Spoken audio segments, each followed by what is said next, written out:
All right, guys, number 16. So let's see. We've got, well, at this point you can stop the video if you don't have a copy of this one, and you can write down or take a screenshot of this guy and then start to work through. This circuit, you're going to have to find the voltage, resistance, and current flow through each element. So what we want to do with this guy is we want to try and start and find, a place where we have two values. It looks like here we've got 9 volts and 3 ohms. Do we have anything else where we have two values? Here we've got two values, 8 amps and 5 ohms. And that looks like it. So let's see. For this one here, for R3, well, we have 9 volts divided by 3 ohms. So we know that the current in that part of the circuit is going to be 3 amps. So this is a series circuit, so we'll just draw our 3 amps all the way through. Beauty, and we can see that there was where we had our parallel junction there. Okay, nice. So for R3 we have everything. We have the current, the voltage, and we have the resistance. Okay, now for R4 we can find the resistance. We have 15 volts, we have 3 amps. Let's do the resistance in green. So that means that we're going to have 5 ohms for the resistance value. Okay, now we've got, let's see, in R5 we've got 2 ohms, we've got 3 amps. Looks like for voltage I'm using a red pen. So across this guy we can see that we have 6 volts across this guy.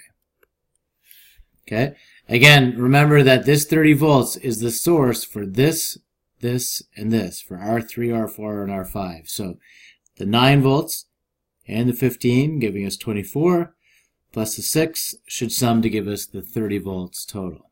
Looks good. We're doing well now. Okay, what else we got? We got 5 amps over here, right? So that means that if there's 3 amps here, then there must be 5 amps over here, and this current right here has got to be 2 amps. We're combining these two currents to get the 5 amps to go back. Okay, so that means that right here there is 2 amps. And again, we have 5 amps going out. So we'll just draw in this current everywhere. Okay, so 5 amps going into the circuit, breaking up into 3 into 2. The 3 comes around here, combines with the 2 to give us 5, and the 5 comes back. Now again, we have 8 amps over here, so that means there is 8 amps right here, and that gives us 3 amps here, and you can see how easy these circuits are if you just follow the currents. Right here we're going to have 8 amps going out, and now we've got 2 values everywhere, and we can find all of our remaining values. So let's see. Let's do R9 now. It looks like we have 2 amps, and we've got 30 volts. So 30 volts divided by 2 amps, that means that this guy has got to be 15 ohms. Okay, so we found everything for 3, 4, 5, and 9.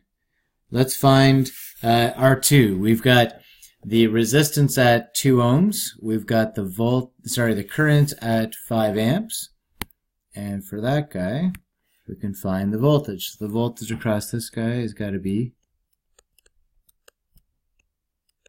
10 volts, right? 2 ohms times the 5 amps to give us 10 volts. Okay? What else do we have? We have R8. And it looks like we have R8 being 20 ohms.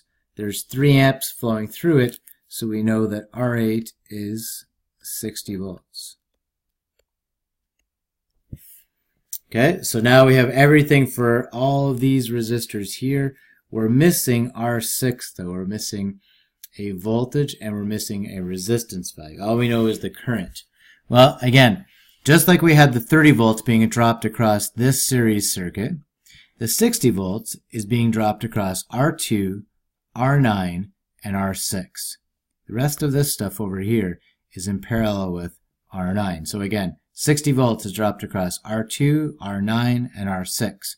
Well, we have 60 volts minus the 10. right? Gives us, 60 minus the 10 gives us 50, minus the 30, and then the voltage across this guy, let's see, is that correct? I got lost in my own question here. We got 60 volts, that's 40, right? And then, so this voltage has got to be 20 volts. Beauty.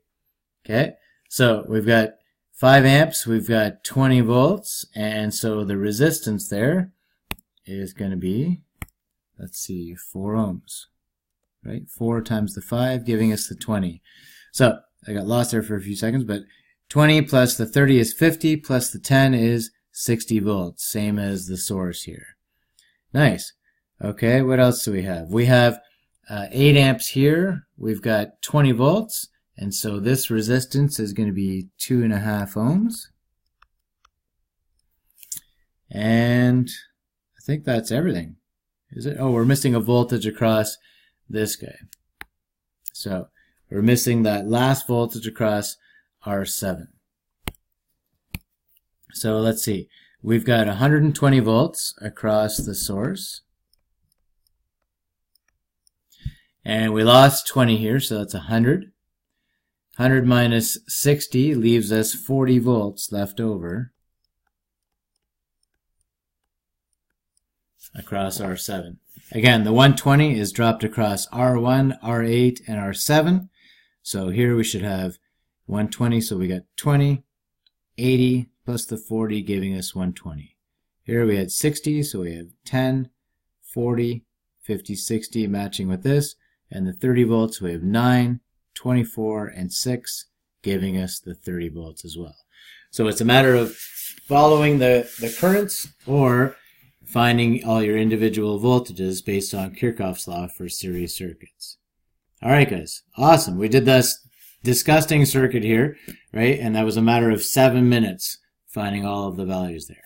Nice job. All right, hit stop and then go on to number 17.